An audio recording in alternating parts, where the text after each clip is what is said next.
All right, welcome to this webinar. This one is different. Usually we do a task lecture where we run through the methods of a particular task.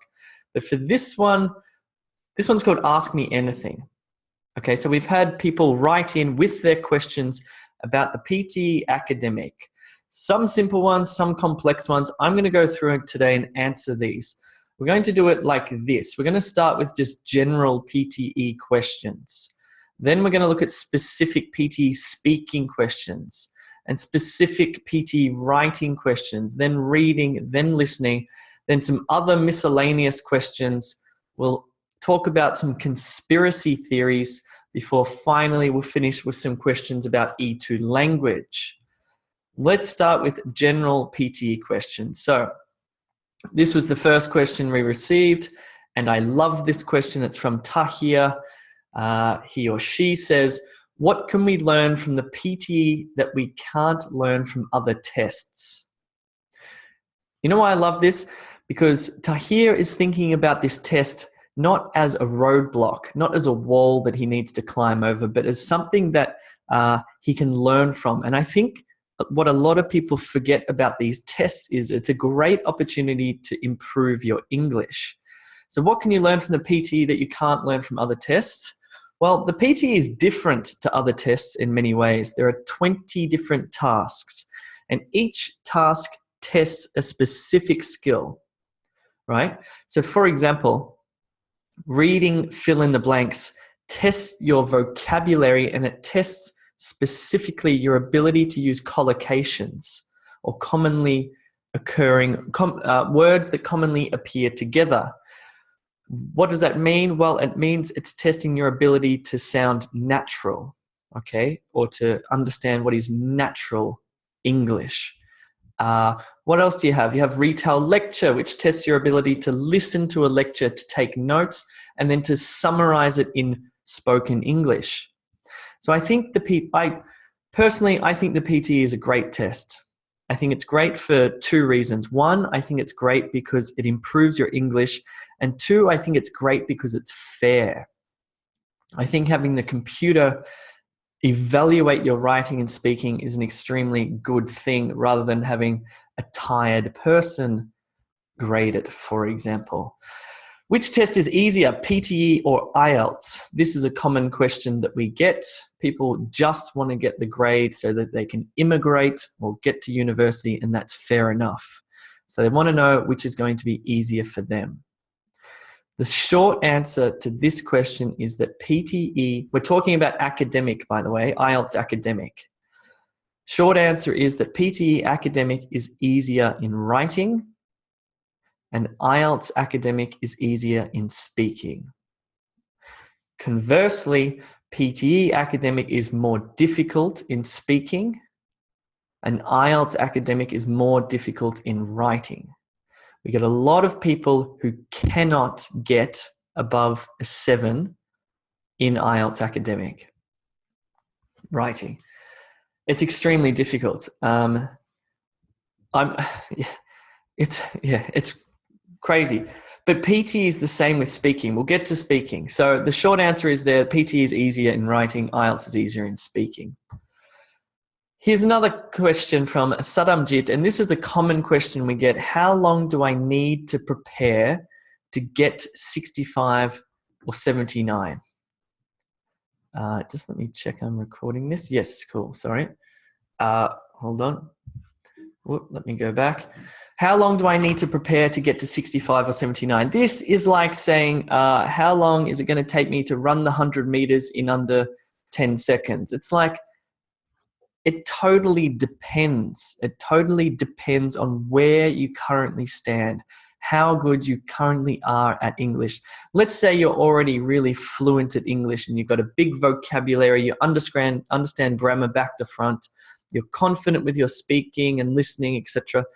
Well, maybe you only need maybe 3 or 4 days to prepare just to learn how to do the different tasks to get to 65 or 79. But let's say your vocabulary is very low, your grammar's not very good, you haven't used English much, it's just been learned in high school or whatever. To get you to 65 might take 3 months or 6 months or even 12 months. So it totally depends on your current level of English. The best thing you can do for a question like this is go to ptepractice.com, the official mock test website. Take a mock test and see what your current scores are. Send it to us at hello@e2language.com, and we will be able to tell you looking at your results, okay? Has anything changed in the exam, in the PTE recently? Farid. So Farid has asked this. Yes, there have been a few changes to the PTE exam recently. This is just hearsay from other students, but apparently in retail lecture, they have introduced videos. So you're not just listening to a lecture, you're not just listening to the audio, but there's also a video element. So there's that, which you may see. And also apparently the order of reading has changed. So no longer does it start with, what does it start with? Multiple choice single answer, and then multiple choice multiple answer. It's changed order in some of the exams as far as I know. I haven't confirmed this officially, but just be prepared for a change in order and be prepared for retail lecture to have videos. Is PTEpractice.com accurate? This is the official mock test website. This is not Practice PTE, which is very different. PTEpractice.com is the official one. It's the good one. Is it accurate? Does it give you an accurate score? The answer is yes. It uses, if you have a good microphone. I've seen people take this test and they have poor microphone. Maybe they're not using a microphone, they're just using the computer audio. Make sure you get yourself a good microphone. And yes, it is accurate. It uses the same computer grading system as the actual PTE. So the answers that you submit are the same ones that you would submit on test day. So it gives a very clear picture of where you currently stand. It's a good thing to do. And I like how Pearson have done this, have given you this. I think it's, instead of going and taking the test, wasting a day, wasting $330, whatever it is, you can take a mock test here, you can get an assessment, know where you stand, and then know what you need to do to get the score that you need. How can we complete all of the questions in the PTE within the time limit? We'll get to that, Manoj. And Tejas, how can we get more marks in each section? Let's talk about PTE speaking. If you guys have questions today, we'll save them to the end. I'm just going to go through these common ones first because I probably will answer your question. PTE speaking. This is the most difficult aspect of the exam, and 90% of the people that we see at E2Language.com, our customers, our students, need help with PTE speaking and sometimes PTE reading. First question. Is the personal introduction graded? What's it for? So if you haven't taken the PTE, the first thing that happens is you put on your headset, speaking's first, and you have to introduce yourself to the computer. There's a few questions on the screen. The purpose of, first of all, it's not graded.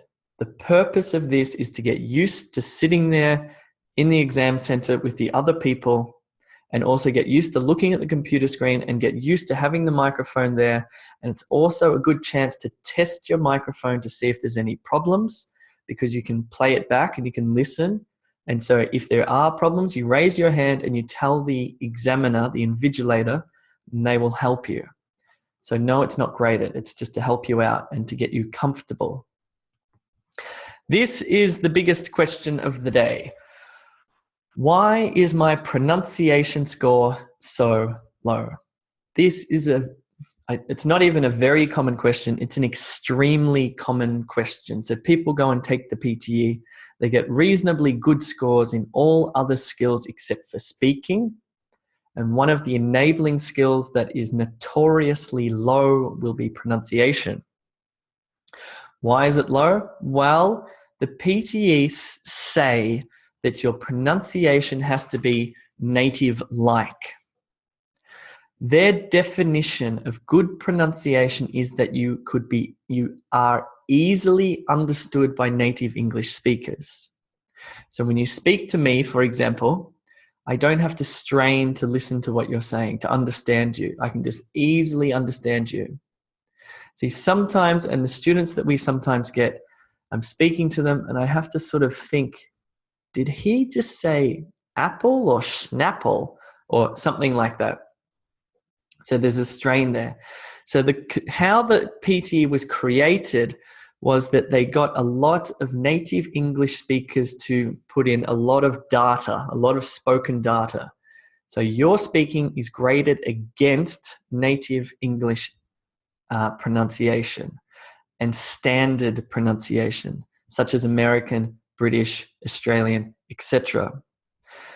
This seems unfair that people get such poor pronunciation scores because, for example, if you're Indian and you speak English, maybe you live in India or in Australia or Canada or wherever, and you speak English every day, and you speak English at home, and you speak English at work with your foreign colleagues and they understand you fine. But then you go and take the PTE and you get like a 45 and you think, what? It's judging you against native English speech. And it seems unfair, but they have to judge you against standard English, not Indian English, because they need a set parameters. They need a standard. They need a standard. I'll tell you a little story that highlights this as an example. When I was 20, I lived in India for a year. How long? 6 months. I lived in Mysore in South India for 6 months. And when I first arrived there, I could not understand what the local people were saying to me. They were speaking in English to me, but because I had never heard much Indian English, I struggled to understand them. And then after about a month, I could understand them perfectly. But it took me a month to train my ear to understand the differences between v and w and how these words were spoken in the local English. And it's like that with the PTE, except the PTE doesn't learn to recognize accents. It just is stuck with standard English. So what can you do? Well, yes, there are things that you can do to improve your pronunciation, certain words, certain sounds that you pronounce. It's also very linked to, sorry, let me answer this. Do I need to speak like a native speaker? Do I need to fake an American accent, for example, to boost my pronunciation score? The answer is no, but you do need to be aware of particular sounds that you're saying that are non-standard, okay? So the best thing to do is take a tutorial with an expert who will be able to assess you and tell you what you're doing wrong.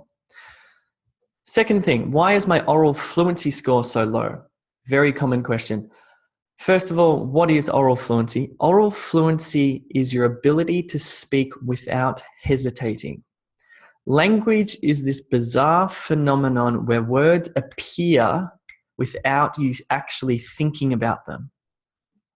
But the question is, can you do that in English? I'm sure you do that in your first language. You can just speak with your friends, for example. You don't think of words. Words just come and appear, and then you say them. But the question is, can you do that in English? Or are you searching for words? Are you hesitating because you're trying to locate specific vocabulary or specific grammar to then create your sentence? If you're hesitating, your oral fluency will go down. Oral fluency also means that you have correct intonation up and down with the way that you speak. For example, you ask questions like this, and you say statements like this. It also assesses how often you say or or words like this. So the answer to this question is, why is my oral fluency score so low? Could be two things. Could be a lack of vocabulary and grammar. It could be a lack of understanding how to do the PTE tasks. Because if you sit there and you don't really understand how to do describe image, you will hesitate. So you need to know methods and you need to build your fundamental skills. When I focus on my pronunciation, my oral fluency decreases and vice versa. Please help me, Nigella. Right, so you've got a problem here because you can focus on pronouncing every single word clearly, but then your oral fluency will go down. Or you can concentrate on speaking smoothly, or your oral fluency will go up, but your pronunciation will go down. What you need to do, obviously, is strike a balance between both oral fluency and pronunciation, a balance between practice and also improvement. It takes time. It takes time to do this stuff. Why is my speaking score so low? I got 79 in everything except speaking, where I only got 50. What's going on? Right, again, this comes back to oral fluency and pronunciation. So we see people like this all the time. They send us their report card and it's like, wow, not good, wow. So their speaking scores are low, everything else is fine. It's a matter of changing the way that you speak.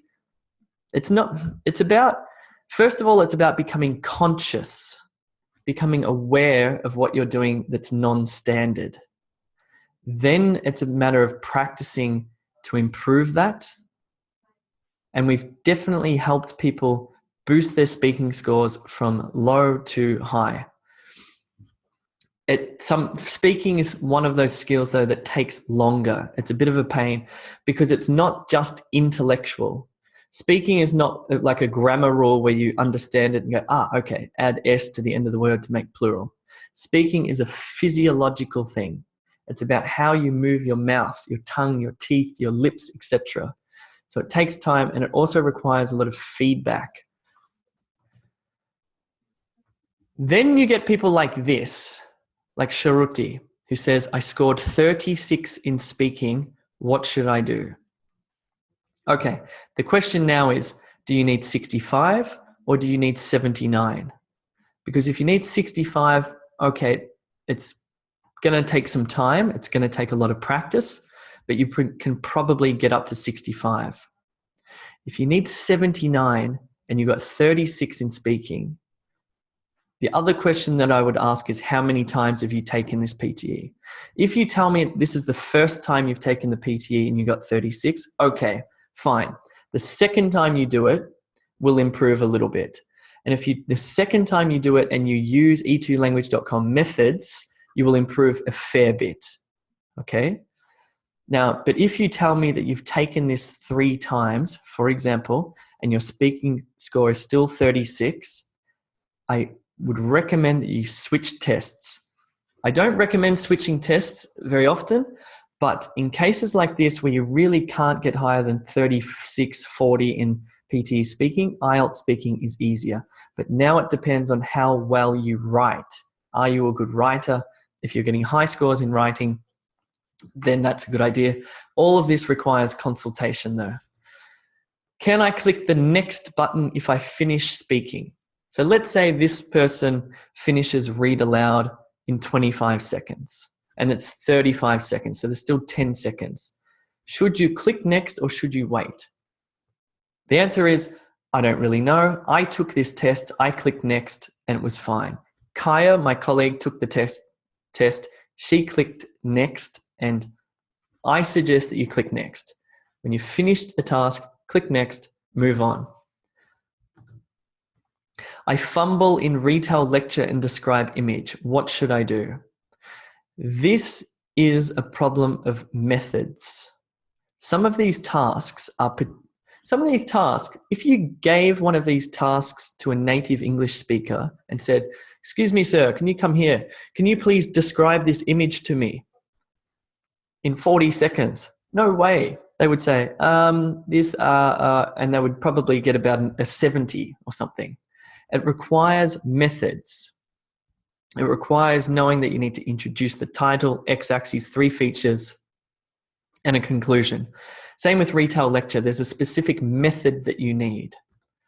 Can you please tell me the E2 method for retail lecture, says Mariam. No, you have to sign up. You have to upgrade your account because you will get methods for every single task of the PTE, not just retail lecture. We've reverse engineered. We've looked at the score guide. We've taken the test ourselves. We know exactly what the computer needs to hear, and then we've created methods to do that. So I can't give free users the methods because then we wouldn't have a business and we couldn't keep growing and helping people. Should I speak for the full 40 seconds in describe image and retell lecture? No. You need to stop speaking before 40 seconds. If you're still speaking at 40 seconds, the computer will cut your sentence in half and it will register as ungrammatical because you wouldn't have finished your sentence. So finish for describe image and retell lecture, finish at around 35 seconds is ideal. But any 39, 38, 37, 36, 35, try not to do it below 35. In describe image, is it possible to describe everything in 40 seconds? Says go down under 17. Absolutely not. Some of those graphs are extremely complicated and you really should only be spending about 25 seconds on the key features. You can't describe much at all. You really need to keep it simple, describe the highest points, the lowest points, and maybe the trend, and that's it. So no, you don't have to. You don't have to. Cool. PTE writing. How do I improve my writing score? Well, you need to ask yourself, what is written language? What is it? What is it? If I show you this book, what is writing? Two things, really. Vocabulary and grammar. Okay, so they are like the building blocks of the language, vocabulary and grammar. You also need ideas. So when you're writing the essay, you need ideas because you translate those ideas into words and then you need to put the words into sentences.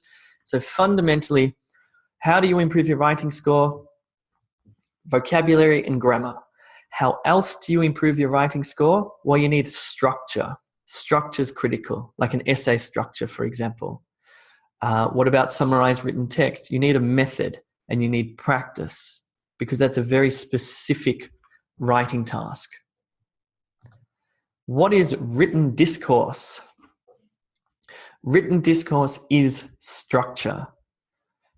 What the computer does when it looks at your essay, it knows that you're writing a question. It knows what the question prompt is. So first of all, it checks if you're writing about the question prompt. Okay, yes, good. So you're on topic. That's good. Then it looks at your structure. And it looks at your opening sentence, your second sentence, and your third sentence of your conclusion.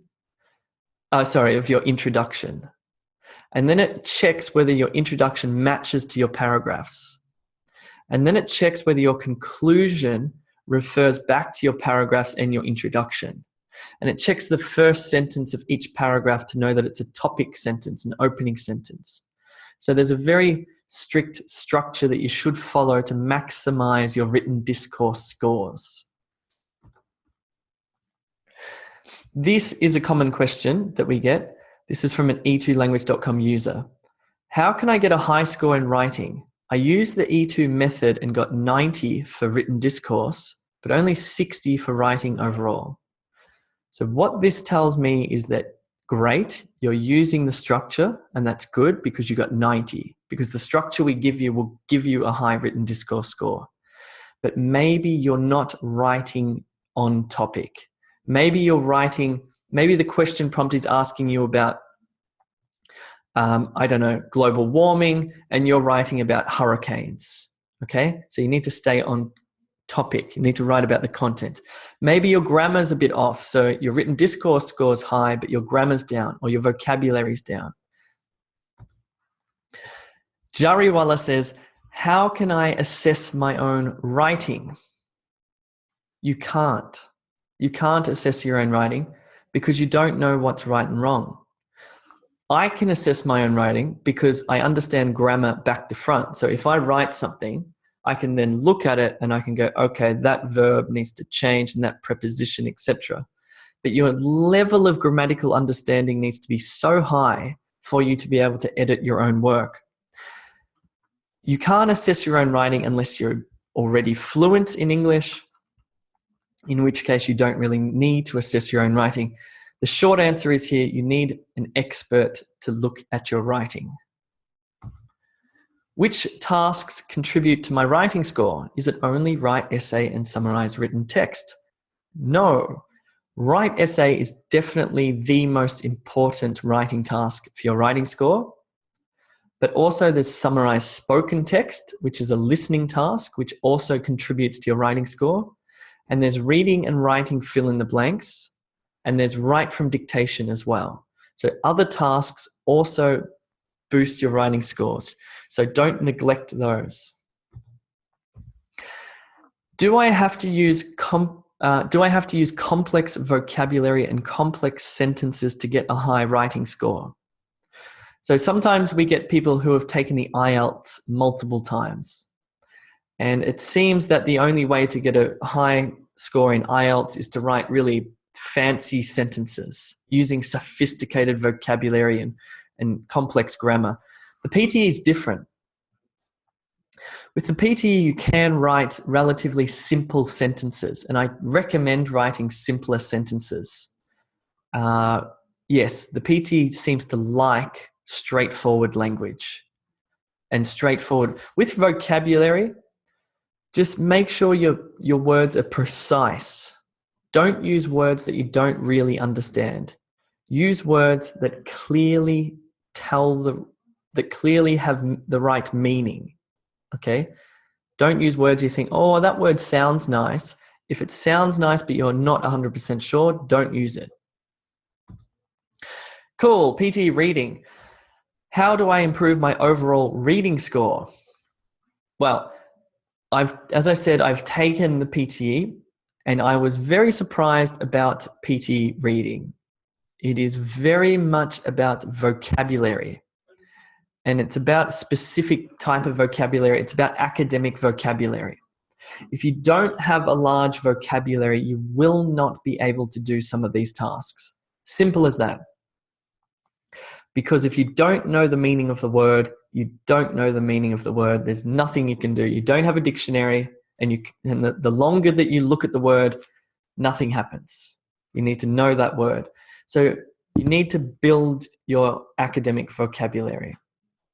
What's academic vocabulary? Well, it's vocabulary related to academic subjects like health or psychology or education or engineering, for example.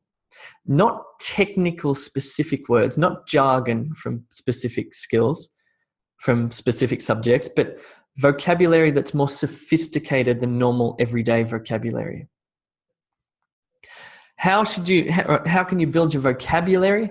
Well, I recommend that you read, and you read academic sources, and you look for words that you don't yet know. Okay, that's step one. You see them. Seeing the words is step one. Then you write them down. That's step two. So you've seen it, you write it down. There's two.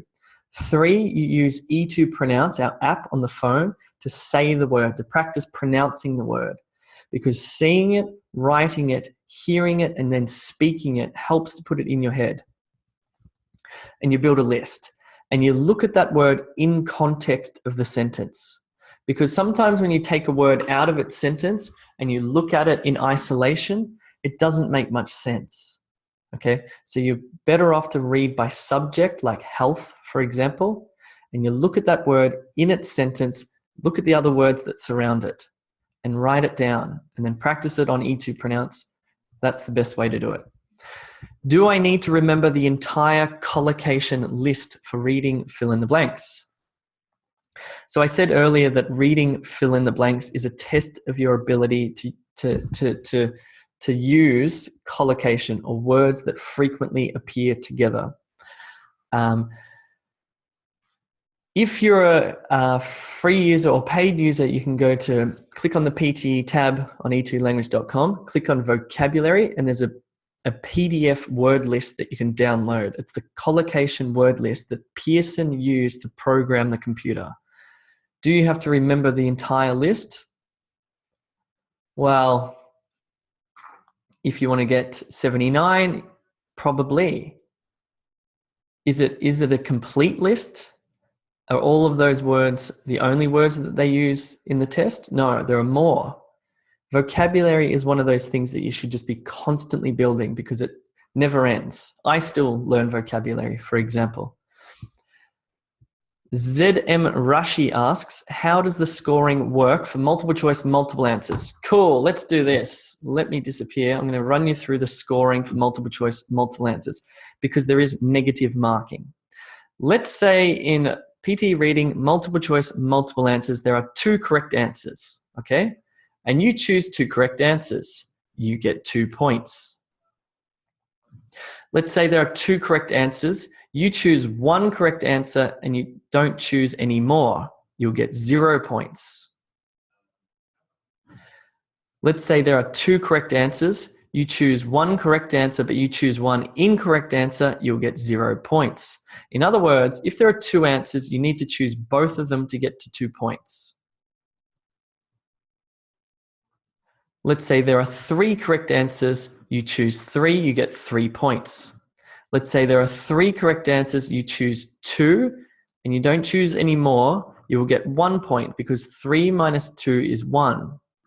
Let's say there are 3 correct answers, you choose you choose 2 that are correct and 1 that is incorrect, you'll get 1 point. Let's say there are 3 correct answers, you just choose 1, you'll get 0. So that is how the scoring works. When I did mine, I'm not sure about you, but there were only 2 correct answers in each of mine. I'm sure sometimes there are 3. I've never seen one that has 4, but it's possible, okay? So just keep that in mind. How long should we spend on each reading task? Well, I've done up a little table for you. Multiple choice, single answer. The fast, how I did this, by the way, was in the live mock test that E2Language.com does once a week. We have very good students and we have students whose English is not so good. Okay, so we've got a spectrum of students who are advanced and, let's say, beginner or intermediate, advanced and intermediate. Okay, the advanced students submit their answers in 1 minute and 30 seconds. The intermediate students submit their answers in 3 minutes. You should aim for about 2 minutes to 2.5 minutes max. Multiple choice, multiple answers, it's a bit longer. The fast students submit in 2 minutes and 30 seconds. The slow students take 5 minutes. It's too long. So you should aim for about 3 minutes and 30 seconds. Reorder paragraphs, fast students finish in 1 minute 30. Slow students finish in 3 minutes. You should aim for about 2 to 2.5 minutes max. Fill in the blanks, fast, 1 minute 30. Slow, 3 minutes. Average, 2 to 2.5 minutes. Reading and writing, fill in the blanks, fast, 2 minutes. Slow, 4 minutes. You should aim for about 3 minutes. So this is just a rule of thumb.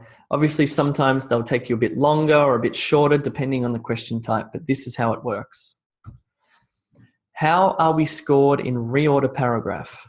Let's take a look. Okay, this is a reorder paragraph. Here are the jumbled sentences and here are the correct sentence. Here is the correct sentence order, okay? And this is 100% right. So this person will get 5 points, okay? Because every sentence is correctly aligned. Let's say they swap these ones though. They swap number 3 and number 2. So now they've got 2 wrong because they'll get this one correct, this one wrong, and this one correct, and this one correct. So they'll get 3 out of 5. So the short answer to explain this is if you correctly align them, you get a point. If 2 of them are around the wrong way, you'll lose those 2 points. So that's how you're graded. PTE listening. What's the difference between summarized spoken text and summarized written text? I'll tell you the only similarity is in the name. Summarized spoken text, you listen to a lecture and you write a summary of up to 70 words using multiple sentences. Summarized written text, you read a text and you write 1 sentence of up to 75 words. So they're very different. One uses a single sentence, one uses multiple sentences. Okay? I've seen people make the mistake in the listening one of writing a single sentence. Don't do that. You can write 70 words and you can write 3, 4, 5 sentences. It's up to you. Are the listening audios very fast? What accents do they use? Well, yes, in the PTE listening section, the audios, the lectures that you hear are natural. They are actually taken from universities. They're real. They're real, so they're fast. And yes, you will hear different accents. Not just native English speakers, but you may hear Chinese English, you may hear, I don't know, a Brazilian speaking English, for example. They're usually very good, but you can tell there's a slight difference in accent. And the thing is with the audio quality, when you take the PTE, the quality of the audio is not great. Because it's taken from real lectures, sometimes you can hear people in the background. Sometimes the quality of the audio itself is not particularly clear. Can we replay the audio recordings? You wish, Sky. You cannot. You listen to it once and once only. That's it. There's no way you can rewind and play it again. If you could, that would be delightful. How can I manage my time in listening because I always miss right from dictation, says Kajal. Well, here's another table that I've done up. Here are the tasks. Here's the fast students. Here are the slow students. Here's the average time that you should answer the question. So multiple choice single answer. Fast students answer in under 30 seconds. Slow students answer in about a minute. If you aim for about 45 seconds, that's good. Multiple choice, multiple answers, fast, 1 minute. Slow, 2 minutes, aim for about 90 seconds. Highlight correct summary, fast, 1 minute. Slow, 2 minutes, aim for about 90 seconds. Select missing words is almost instantaneous. Because that you're just looking at a single word or phrase, it should only take you 5 seconds to choose the answer. Because if you don't get the answer immediately, you probably don't know the answer. So you should just guess and move on. If you're spending 30 seconds on select missing words, you're wasting time. Really, it should be 10, 15 seconds, 20 seconds max. Other questions about the PTE. My enabling skills are quite high, but my main scores are quite low. What's going on, says Jariwala. Again, let's say, for example, that let's think about writing. You've got a good written discourse score. Let's say you get 90 written discourse and you got 85 for vocabulary and you get 80 for grammar, right? You would think that it would be the average and you'd get about 82 for writing. But that's not how it works. Because if you don't write your essay about the topic, you will not get those scores. And with speaking, it's possible actually to get quite good pronunciation, oral fluency, and a low speaking score if you're not describing the graph correctly. That's why the methods are so important. But it's also, some people say, they try and calculate their enabling scores and say, but I got 76 and 76 minus 2 and the average of this. You can't do it. The PTE don't tell us how exactly you're graded. We don't know. It's very complex. The machine is a very complex machine. I guess we just have to trust it, but it's definitely done well. I attempted the PTE last Sunday. I got 69 in writing, 63 in listening, 60 in reading, and 48 in speaking. I want to request a rescore from Pearson. What are the chances of it being increased? So this is very common. So Seema here has received a low speaking score. She feels that it's unfair. Should she write to Pearson and say something? No. Because you have to get it rescored, I believe you have to pay, and it takes a long time, and your chances of getting it changed are next to nothing. Very low. I think it's about 2% of scores get changed. So what can you do? Well, you need to verify if something went wrong first. How can you verify that? you should go to ptepractice.com, take a mock test, and if your scores are the same as they are here, you know that it's not the computer's fault. You know that it's you need to improve your pronunciation, your oral fluency. What's another thing you can do? Well, you can get us to check your pronunciation. In most cases, in nearly all cases actually, it's usually a case of you need to work on your pronunciation or writing.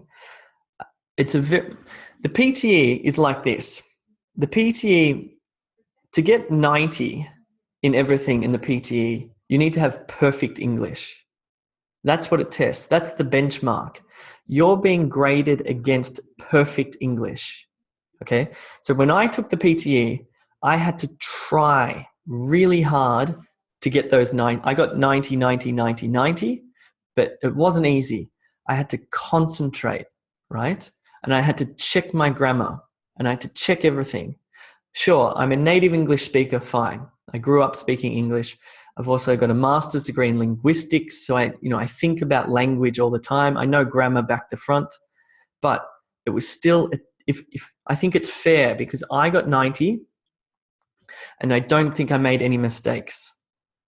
But that's the level that you're being graded against, and that's tough. That's really tough. So you might be good at English, but good compared to perfect is a long way. So you need to think to yourself, okay, I need to aim for perfection. I need to aim for perfection in vocabulary choice, in grammar, in written structure, for example. That's how you need to approach it. Right, second last one, conspiracy theories. ZM Rashi. My friend told me that if I speak more quickly, I will improve my oral fluency score. No. Sometimes we get people have crazy ideas because they don't speak to experts about this test, and they speak to their friends, and their friends may have got a really good oral fluency score because their friend has really good English. And then the friend says to them, oh, just speak really quickly.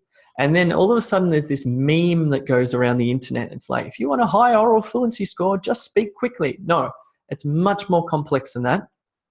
And it depends on your current level of English. But in speaking for oral fluency, you should speak at a moderate pace. Not too fast, not too slow, normal. Common complaint. My microphone was broken, so I scored poorly in speaking. I doubt it. Plus, you should check your microphone at the beginning in the self-introduction. The chances that your microphone was broken is next to nothing. More than likely, you need to swallow your pride and realize that you need to improve your pronunciation. Now, in saying that, Kaya, who works at E2Language.com, took the PTE.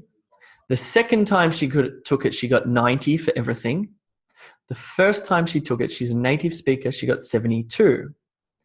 Why? Well, one of the reasons she said was that she was really worried about speaking too loudly, because she's a very kind person. She didn't want to speak too loudly to disrupt the others. So there's that. Maybe the volume was too low.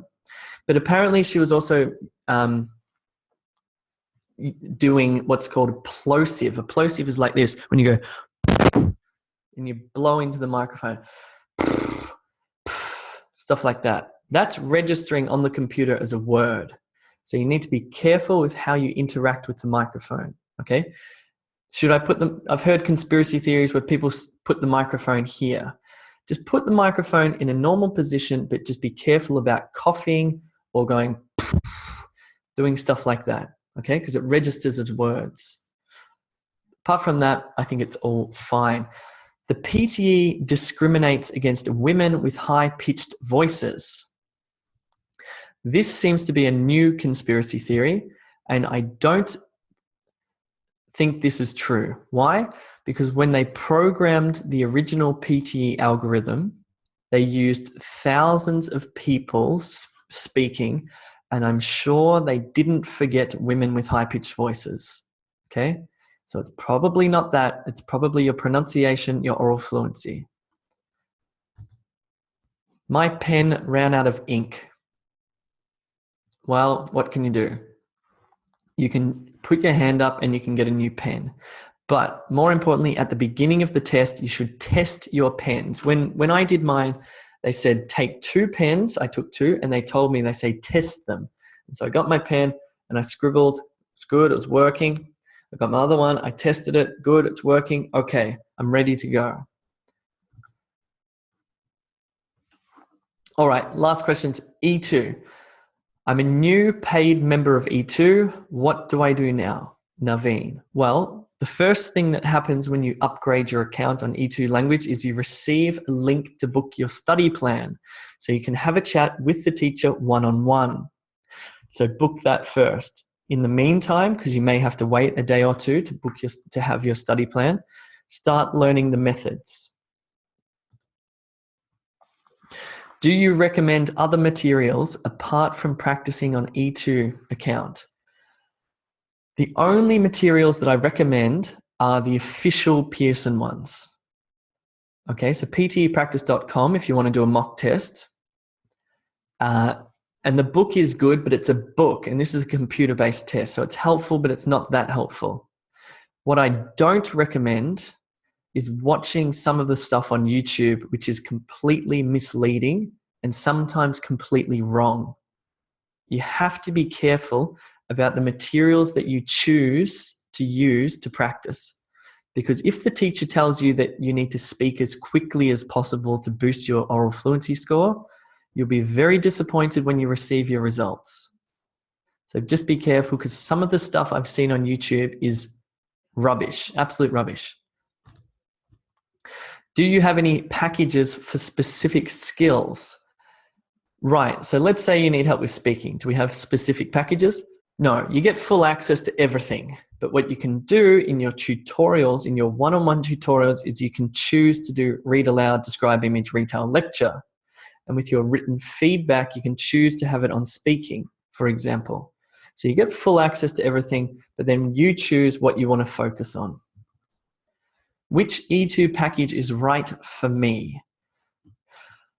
The quick rule of thumb is if you're short in one skill, choose the first package. If you're short in 2 skills, choose the second package. 3 skills, choose the third package. If you're short by a long way, choose the 3rd or 4th package. You can always send us your report card to hello@e2language.com and we will recommend a package for you. How long can I access E2?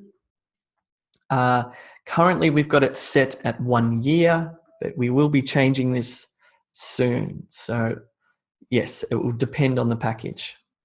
I have poor English skills. What should I do? Let's say you're actually like, you need to get a PTE result, but not for a year, but your English is pretty bad. What can you do? You should check out our E2 Core Skills YouTube channel, where we go through fundamentals of vocabulary, grammar, and pronunciation, right? Watch that on YouTube. Start to build your skills. On E2Language.com, we also have hundreds of grammar lessons. We have the vocabulary. We give away some free materials as well. If you want to learn about the test, check out our blog, which you can find from the E2Language.com homepage. And we also have a forum where you can ask questions. Cool. Let's look at that another time. Let's go to Q&A now. If you have any questions, please type them into the chat. All right. All right, not personal questions. I don't want to know your personal score. You can send an email to hello@e2language.com. Right, Raunak says, I heard that we can score 65. I love this. This is going to be a conspiracy theory. Without attempting the multiple choice questions in reading and attempting other questions like fill in the blanks and reorder paragraphs.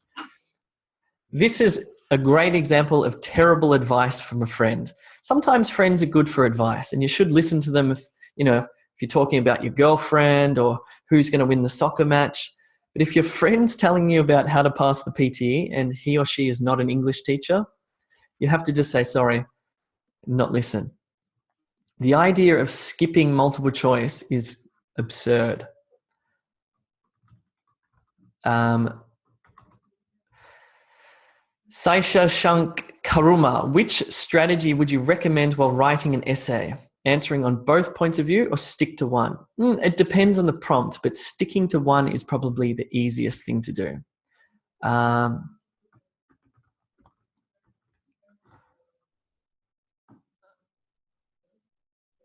Okay, good one. Okay. Oh, interesting. Shubha, why is my spelling score so low? It's 49. I'm surprised. I've got to be honest with you, Shubha. When I did mine, I got 90 in everything. Spelling, I got 66. Why? Well, here's the thing with spelling in the PTE. You have to choose whether you will write in British English spelling or American English spelling. And the first word that you write, let's say you choose American spelling, every word thereafter has to be in American English. Same if you choose British English, every word thereafter should be in British English. So that's probably why you got 49. You may have mixed up your British and English spellings. It doesn't affect your writing score. I got 66, I got 90 for writing. So clearly that enabling skill is not that important unless your spelling is so bad that the computer can't recognize the words. Then you're in trouble.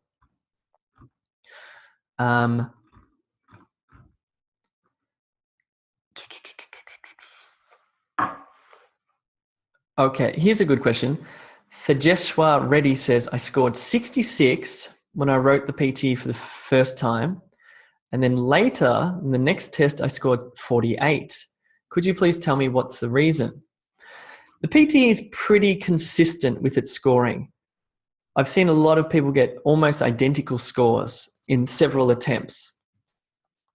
But sometimes, depending on the day, two things might happen. One, the questions might be a little bit, you might not be familiar with the particular vocabulary of those questions. Or two, and this is a very real thing, your psychology on the day might be a bit different. Let's say the first time you slept really well, you had a good breakfast, you're feeling confident, you go there, you take the test, and you get a poor score, and your confidence dips.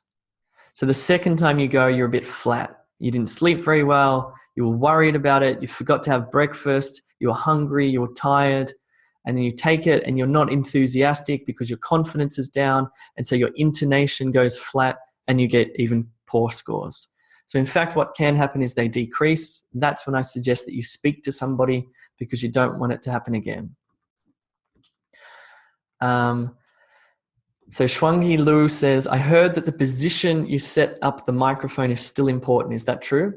I think if you have the microphone here, it's going to be stupid because it's going to create those plosive noises. You need to have the microphone just normal, away from your mouth, and just be conscious of not going coughing into it or anything like that.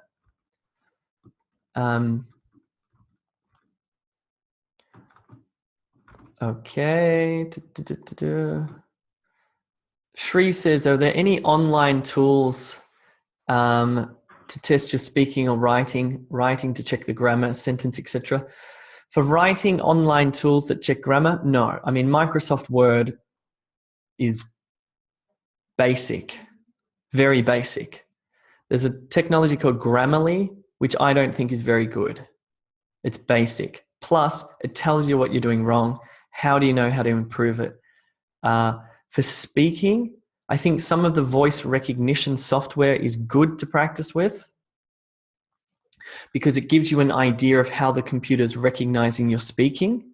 So Google Voice Typing, for example, or Siri on your iPhone, these are good. They're a good place to start to learn how to identify what sounds the computer is not recognizing. However, again, they don't fix the problem. They just show you what the problem is. Yeah, but speaking is probably better than writing there.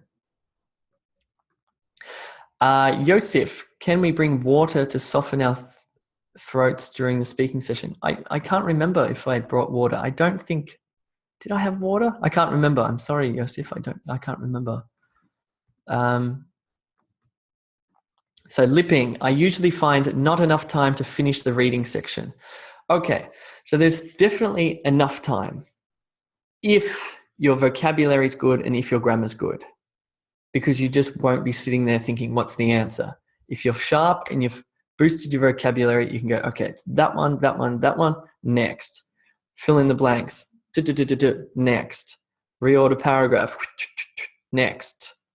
But if your English is if you're still struggling with fundamental skills, you're going to look, and especially methods. Maybe your English is good, but you don't know the method for reorder paragraph. And so you're looking at this paragraph thinking, how the hell do I reorder that? What's the first thing I do? Okay. Check out the YouTube video we've done on reorder paragraph. It will show you the types of methods that we create where you go, okay, locate independent sentence that stands alone, that does not need other sentences. Bang, you've got number one. Two, the object of that first sentence will be mentioned in the subject of the following sentence. Bang, you've got number two. So reading time is about fundamental skills and methods. Okay, Syed says you can't drink water. There you go. But you can have a break between reading and listening, between listening and reading.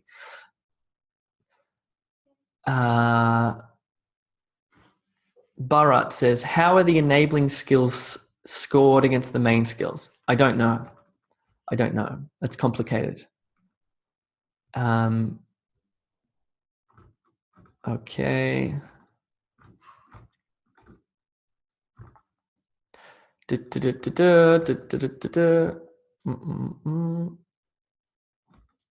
Looking at some of these. All right, cool. Okay, here's a good one. Jo Marie Adele San Pedro asks, Jay, do we need to speak loudly in the speaking test to achieve a high score? I think this is another conspiracy theory. The answer is no. You just speak at a normal loudness. You don't need to speak loudly. And I think what happens is it's problematic because other people think that they need to speak loudly and then you need to speak loudly and everyone's screaming in the PTE, and this is a crazy idea. So if somebody is speaking loudly next to you and it's distracting, you can raise your hand and you can tell the invigilator to tell them to quieten down, okay? But you yourself, no. When I did mine, I just spoke at a normal, what's the word?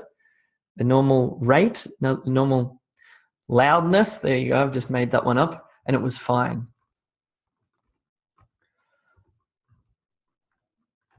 Okay, cool, cool, cool. All right. Okay, Jyoti, how to improve ideas for essay writing? Cool.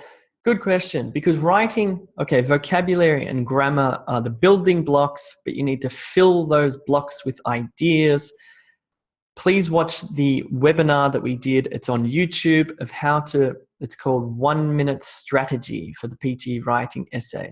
It's good. It tells you how to do that.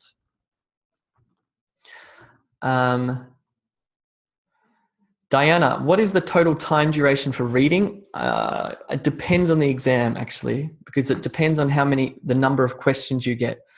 Please let me know the total number of tasks in reading. Okay, for reading, you get multiple choice single answer, multiple choice multiple answers, reorder paragraphs, fill in the blanks, and reading and writing, fill in the blanks. There are 5. Esther, what can I do if I can't finish the essay in 20 minutes? Nothing. Practice before you take the PTE so you can finish it. Pitch, there you go. People at the right pitch. Cool. Essay logic. Yes, use the structure from E2Language.com. It's got great logic. Cool. I might leave it there. Thank you very much for coming along. I hope that was helpful. Yes, check out our stuff on YouTube. Check out our blog. Join us on Facebook, on Twitter.